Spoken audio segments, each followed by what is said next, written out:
bago siya kumain ng tinapay at uminom sa kopa. At sinasabi po dito na kung dapat talaga tayo ay malinis ang ating puso't isipan sa pagtanggap dahil ito po ay banal na gawain sa Panginoon. Taas po lang ang tinapay. Sapagkat ito ang turo na tinanggap ko mula sa Panginoon at ibinibigay ko naman sa inyo.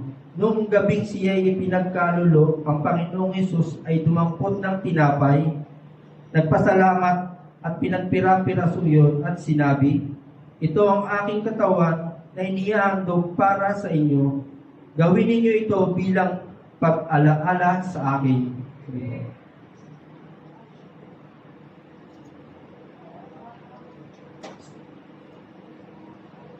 Matapos maghapunan, dumampot din siya ng kopa at sinabi, ang kopang ito ang bagong tipan na pinagtibay ng aming dugo.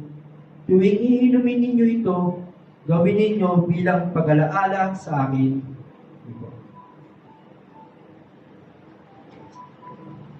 Ito, saan tayo pinukat muli ng dasal? Panginoon, maraming salamat po sa araw na pinagkaloob niyo po sa amin at sa walang sawang pagtanggap mo sa amin. Muli ka namin tinataas, dinadakila, Panginoon, sa walang sawang biyaya at pagkakataong ibinibigay mo sa amin. Ito po yung aming samang dalangin sa pangalan ni Jesus. Amen.